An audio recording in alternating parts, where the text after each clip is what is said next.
Bienvenue à toutes et à tous, je suis contente de vous voir ou vous revoir sur la chaîne.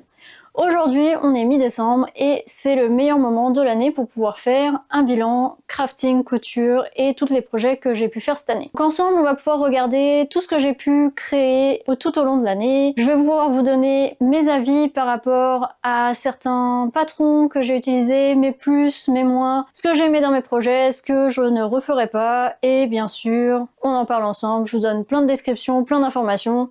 On y va. Donc, cette année, j'ai fait environ 24 projets, je pense, si je me trompe pas, que j'ai pas mal quand même répartis tout au long de l'année. J'ai eu quelques moments un peu plus bas, comme en octobre, septembre-octobre, et j'ai des moments très remplis, comme par exemple en juin ou en juillet. On va commencer par le mois de janvier, où j'ai fait, je prends mes notes, cette chemise-là, qui est une chemise 1700 ou 1800, je me rappelle plus, mais je vous mets le patron juste ici. C'était la première fois que je faisais ce type de chemise là, en fait c'est pour aller avec ce personnage là qui est un personnage que je joue dans un grandeur nature d'intérieur en hiver. C'est un pirate, donc j'essaye quand même d'avoir des choses historiques dans mes tenues et donc je voulais faire en fait cette chemise là pour ce personnage là. J'ai vraiment aimé ce patron, c'était quand même vraiment facile à faire. À chaque fois je prends des raccourcis parce que je me dis pourquoi je vais faire ce petit gousset là au niveau du cou, ça sert à rien. Bon, ben en fait,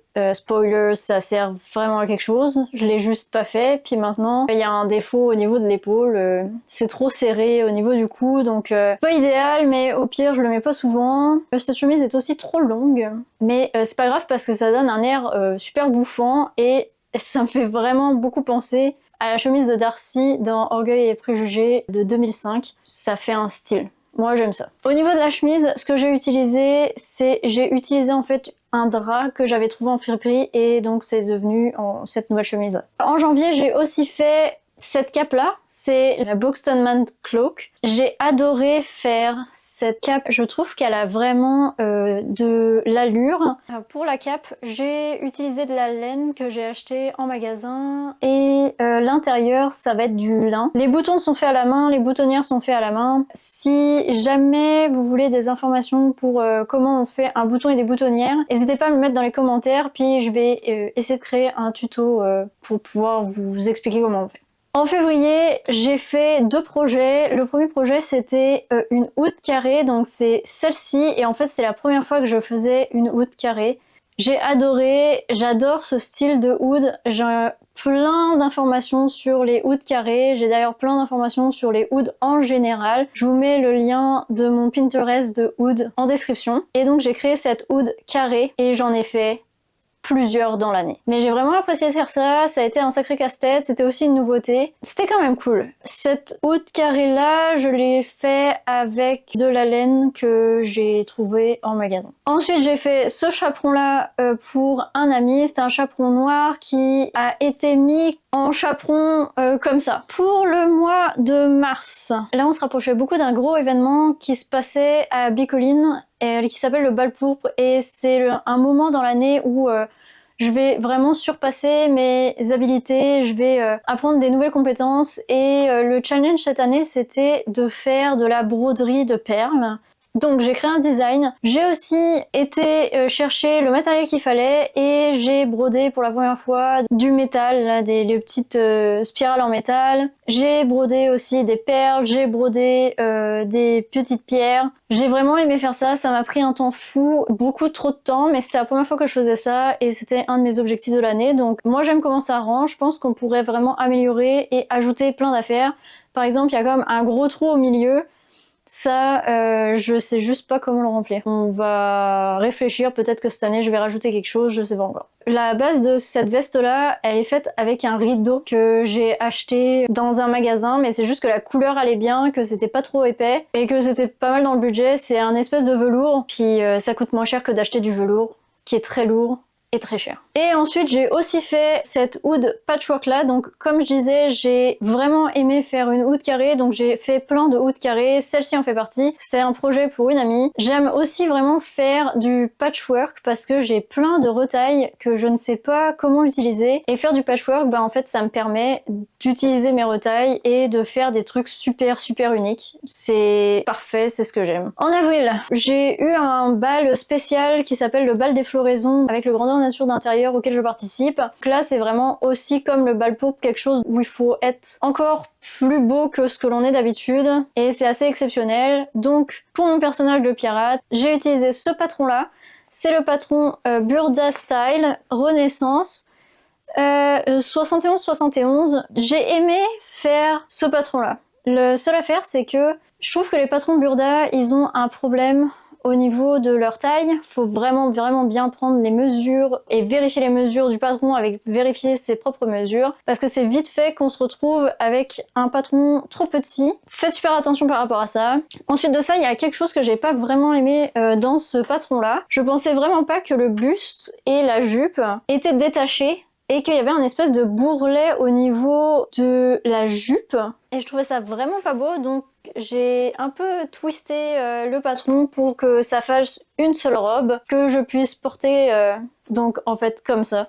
Ça c'est une seule pièce, je trouve que ça rend super bien. Juste la seule information que je dirais c'est des fois il manque des étapes aussi dans Burda. Il y a des moments où je sais pas si c'est moi qui comprenais mal les instructions ou si en fait il manquait des étapes dans la procédure pour faire le patron. Donc à vous de me dire si vous avez déjà utilisé ce patron là, comment vous avez pensé qu'il était fait. Personnellement, Burda c'est vraiment pas mes patrons préférés commerciaux. Pour la robe Renaissance, j'ai trouvé du tissu de rideau que j'ai acheté dans le magasin parce que je voulais un effet velours. Et les puffs que l'on voit, c'est une tête d'oreiller que j'ai découpée et que j'ai fait les puffs avec, donc que j'avais trouvé en friperie. Au mois de mai, je me suis créé un vêtement pour moi-même qui est une robe environ 1900 parce que j'avais vraiment envie de me créer une robe style Downton Abbey. Les robes des femmes de ménage, des gouvernantes et tout ça. Et pour ça, j'ai utilisé le patron Butterick 6229. J'ai vraiment adoré faire ce patron-là. Encore une fois, il faut vraiment faire attention au patron, aux tailles, aux mesures entre le patron et tes propres mesures. Je me suis fait avoir, la taille de la ceinture est vraiment trop petite. En fait, il aurait vraiment fallu que j'ai une ceinture plus grande, mais tout était en 10, sauf finalement la ceinture qu'il aurait fallu que je prenne en 12, et je m'en suis rendu compte qu'à la fin, donc c'était trop tard. Ensuite de ça, au niveau de la matière que j'ai utilisé du tissu noir que j'avais acheté au Ikea, donc c'est du tissu en coton noir. J'haïs la texture. Et j'apprécie vraiment pas, c'est très rêche.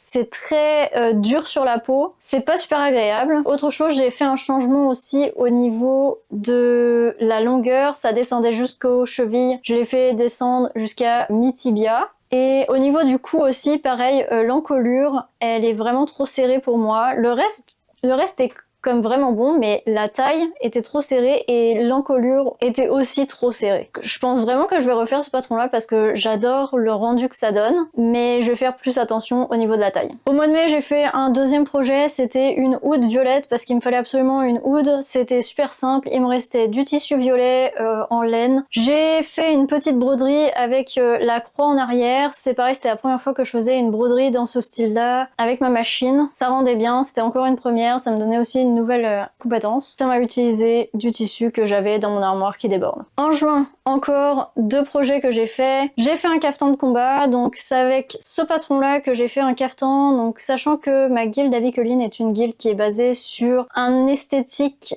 d'Europe de l'Est, médiévale Europe de l'Est, byzantin, kievian russe, slave et tout ça. Donc ça c'est un patron qui date du 8 ou 9e siècle. Je l'ai recopié, je l'ai fait, j'adore ce patron là, sincèrement c'est vraiment un super bon patron. Et j'ai fait cette tenue là avec du lin coton neuf que j'avais acheté. Aussi, j'ai fait cette tenue là en moins de 24 heures et j'ai fait une vidéo par rapport à ça d'ailleurs, je vous la mets dans la description si vous voulez aller voir ce que ça rend en temps réel. Au mois de juin, ensuite, le deuxième projet c'était faire mes tenues de Comic Con parce que on fait toujours la Comic Con au mois de juillet et chaque année j'essaye de créer des nouvelles tenues, des nouveaux cosplays. Et là cette année mon conjoint voulait une tenue de mange-mort, donc j'ai créé une cape de mange-mort et au mois de juillet j'ai créé un veston que j'ai fait le patron moi-même.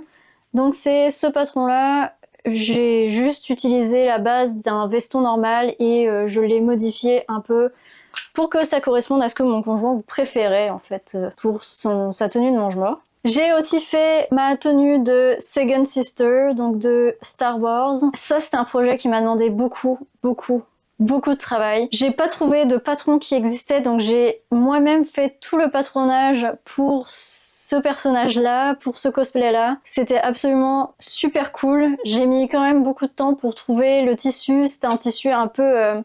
c'était un tissu qui a un peu de texture et tout ça, donc ça rendait parfaitement comme l'image de la Second Sister. Ensuite de ça, trouver le tissu rouge, pouvoir en fait aussi faire tout l'effet matelassé. J'ai aussi dû réfléchir à... parce que je voulais pas coudre la cape ou je voulais pas qu'il y ait une visibilité en fait comme... Je voulais que la cape ait l'air de flotter, là, qu'elle tienne toute seule et qu'elle tienne bien. Donc j'ai dû réfléchir. J'ai donc mis des aimants qui étaient hyper puissants à l'intérieur de la cape et à l'intérieur de ma veste. Et c'était vraiment cool, ça rendait super bien, ça tenait hyper bien aussi. Au niveau du rendu, je trouve que c'est vraiment un beau rendu, ça rend quand même comme l'image. Je suis pas non plus une cosplayeuse professionnelle. Je veux dire, je fais ça uniquement une fois dans l'année pour du coup la Comic Con. Et moi je trouve que je m'en suis pas mal sortie, je suis quand même assez fière de moi pour ça. Il manque quelques trucs, par exemple la veste n'est pas assez longue, le pantalon il est pas assez haut non plus, les bottes je les ai trouvées en friperie, le pantalon vient de Old Navy, j'ai fait les brassards en Eva Form et les petites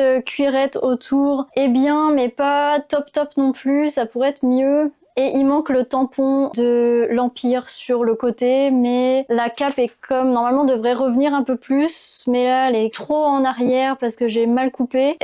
Bon, il y a quelques petits détails qui devraient pas être comme ça si on voulait un cosplay parfait, mais comme je dis, ça rendait ce que je voulais. J'ai aussi coupé la perruque moi-même, c'était la première fois que je coupais une perruque, donc c'était une énorme première, j'avais super peur que ça ne marche pas du tout, et en fait ça a quand même super bien marché, donc overall, je suis vraiment contente de ça, sachant que, comme je dis, j'ai fait tout le patronage toute seule et que j'ai fait tout toute seule. Je vais me taper sur l'épaule parce que je trouve que c'est quand même vraiment bon. Donc en juillet après ça, j'ai fait des drapeaux très simples pour une cérémonie de religion dans le jeu de Bicoline. Donc ça, c'était quelque chose d'assez facile à faire. Tout le lettrage est fait à la main. Les drapeaux font environ 2 mètres de haut. Donc c'est quand même des gros drapeaux. Le lettrage était quand même assez long aussi. Mais ça rend vraiment bien. Et pareil, une de mes compétences que je voulais faire cette année, c'était apprendre à dessiner des lettres gothiques pour mon écriture calligraphique. Et donc c'était un excellent moyen de pouvoir apprendre ça et d'utiliser cette compétence-là. J'ai ensuite fait 2 tenues de moine avec de la laine. Ça, c'était super bien parce que ce qui est vraiment bon avec les affaires et les patrons médiévaux, c'est que c'est toujours des rectangles, des triangles et des carrés. Donc c'est super facile à faire. Il suffit de faire un énorme puzzle géant et on se retrouve à avoir une tenue entière. Moi j'apprécie ça personnellement dans le médiéval, le fait que c'est hyper géométrique et on n'a pas beaucoup de pertes. C'était un challenge, j'avais 3,50 m et il fallait que ça rentre une toge en entier de moine plus un chaperon. Donc ça avait 3,50 m, une toge plus un chaperon qu'il fallait qu'il rentre dans ce 3,50 m là. C'est rentré, donc c'est gagné. Après ça, j'ai aussi fait cette veste là pour mon conjoint, c'était un clap and rock, c'était la première fois que je faisais ça. Lui est habillé plus en mode viking et je voulais vraiment lui faire une nouvelle tenue. J'avais du tissu rouge, je trouvais qu'il manquait de rouge dans sa garde-robe et j'ai mis aussi du tissu jaune, ça allait ensemble. J'ai aussi ajouté des points de broderie à la main pour pouvoir faire une finition fini-main. Ça a super bien rendu, je trouve que ça lui va vraiment bien aussi. Le patron que j'ai utilisé est juste là. Le dernier projet que j'ai fait en juillet, c'est une robe bleue qui est un drap et les décorations sont des serviettes de table que j'ai trouvées en friperie. En fait, toute cette tenue a été faite en friperie. J'ai aussi la corde qui est autour, qui est aussi en fait une corde de rideau que j'ai juste détaché le pompon pour le faire une ceinture. Donc, cette robe-là, c'est vraiment une robe super simple, style 14e, vraiment le plus simple des patrons. Maintenant, c'est quelque chose que je connais parfaitement, ça me prend très peu de temps pour le faire. Ça roule quoi. En août, ça c'était le dernier rush en fait avant la grande bataille de Bicoline, donc c'est pour ça pas mal que j'avais fait toutes les affaires du mois de juillet hors les cosplays. Et là c'était le dernier rush avant la grande bataille où j'avais encore besoin de faire quelques affaires. Par exemple, l'année dernière, mon objectif d'hiver l'année dernière était d'apprendre à faire de la reliure parce que je voulais refaire un livre que j'avais reçu, que j'aimais pas du tout la couverture. Et donc cette année j'ai pris le taureau par les cornes et je l'ai fait. Et donc j'ai refait ce livre là. En dessous on voit un peu le relief. C'est une croix en impression 3D que j'ai collée sur le livre directement. Et j'ai recouvert de faux cuir. À l'intérieur donc on a la page de garde. On a la page de garde à la fin. Et donc tout ça comme ça. C'était un très beau challenge, j'ai adoré faire ça, je suis contente d'avoir attendu un peu, de m'être exercée à faire d'autres reliures avant de faire celui-là, parce que finalement, c'est un beau livre maintenant. On avait aussi un cadeau à faire pour quelqu'un à Bicoline, quelque chose de très facile, et j'ai fait une kidney pouch. J'ai fait le patron moi-même parce que j'ai juste pris des images de référence et j'ai pu retracer avec la taille que je voulais et tout ça. Donc j'ai fait cette kidney pouch là avec de la soie byzantine dessus et la base est en laine bleue de chute que j'avais. Et enfin la dernière chose qui me reste au mois d'août, c'est qu'il me manquait une sous-robe pour mettre sous mes robes en laine. J'ai fait une robe super rapidement en une demi-journée en lin beige, celle-ci juste là. Comme je dis, ça c'est un patron que je fais tout le temps. Je pourrais le faire les yeux fermés ce patron là, que ça marcherait nickel. Donc ça c'est en lin rayon je pense. Quelque chose de super léger et parfait pour mettre soit juste tout seul en temps chaud, soit en dessous mes robes en laine. Au mois de septembre,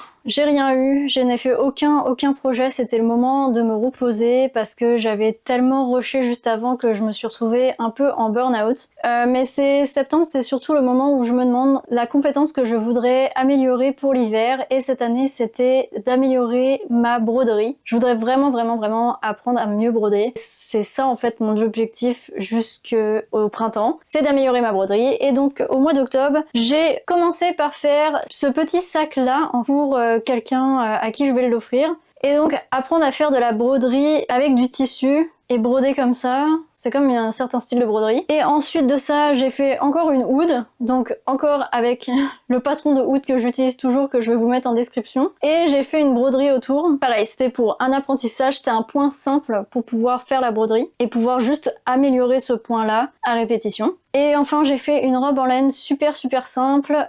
Pareil, les décorations sont aussi faites avec du tissu de serviette de table que j'ai trouvé en friperie, et la laine est une laine que j'ai achetée en magasin. Au mois de novembre, je me suis encore reposée, et au mois de décembre, j'ai fait plusieurs petits projets broderie parce que c'est mes cadeaux de Noël finalement. Donc j'ai fait ce marque-page là brodé. Et là actuellement je suis en train de faire ce tablier là que je suis en train de broder avec des points que je n'utilise normalement jamais. Donc là c'est vraiment un très gros apprentissage à faire un point satin, faire vraiment des points que je n'ai pas l'habitude, et donc comme je disais, améliorer la compétence. J'ai encore un autre projet broderie que je voudrais faire, un autre marque-page pour encore un cadeau. Et ça fait le tour de tous les projets que j'ai fait. Ce qu'on peut retenir de tout ça, c'est que environ 24-25 projets dans l'année. J'ai quand même un grand éventail de choses que je fais. Autant dans le crafting, autant dans la broderie, autant dans la couture. Le cosplay, c'est vraiment cool que je fasse ça une fois par année. Ça me permet aussi de sortir un peu du champ de mes compétences normales et d'apprendre des nouvelles compétences. Ce qui est quand même cool, c'est que dans mon année, le but c'était d'apprendre la broderie, et j'ai quand même beaucoup progressé depuis le début de l'année sur la broderie. J'ai fait beaucoup de vêtements médiévaux pour Bicoline et pour mes événements de grandeur nature. J'ai fait vraiment beaucoup de hoods parce que je trouve ça facile à faire, et quand je sais pas quoi faire, je fais des hoods. Et il y a toujours des choses à faire avec des hoods. Quand on a un peu de trucs qui restent quelque part, on fait une hood. Je trouve que je me suis pas assez challengée sur mes tenues cette année, et je trouvais ça vraiment dommage. Pour l'année prochaine, j'aimerais vraiment apprendre à faire plus de vêtements pour moi-même et pour ma garde-robe de tous les jours, mais sachant que j'ai quand même un problème du fait que j'ai l'impression que quand je vais sortir avec quelque chose que j'ai fait moi-même, tout le monde va voir que c'est quelque chose que j'ai fait moi-même, alors que quand même toutes mes tenues sont super correctes, je pourrais tout à fait sortir avec ça et on pourra pas forcément penser que c'est moi qui l'ai fait, ça aura pas de l'air amateur. Mais comme il faut vraiment que je fasse attention aux matières que j'utilise, pas prendre le premier truc qui sort et vraiment faire plus attention au niveau des matières. Mais c'est mon petit mon petit truc personnel qu'il faut que je me dépasse pour ça. J'ai plein de projets pour l'année prochaine, des nouvelles choses que je n'ai pas encore faites, je veux un peu me challenger sur des techniques que je n'ai encore jamais faites. C'est mon point tous les ans où je me donne une technique qu'il faut que j'améliore ou un projet qui va me faire me dépasser mes limites. Toutes les informations par rapport au patron, j'ai des tableaux Pinterest, j'ai des vidéos complémentaires si vous voulez aller voir sur ma chaîne pour avoir plus d'informations sur ce que j'ai fait. Dans tous les cas, si jamais vous avez des questions ou si vous voulez plus d'informations sur certains projets, n'hésitez pas à me laisser un commentaire. N'oubliez pas de liker, partager la vidéo, de vous abonner si ça vous tente. Et dans tous les cas, on se revoit la prochaine fois.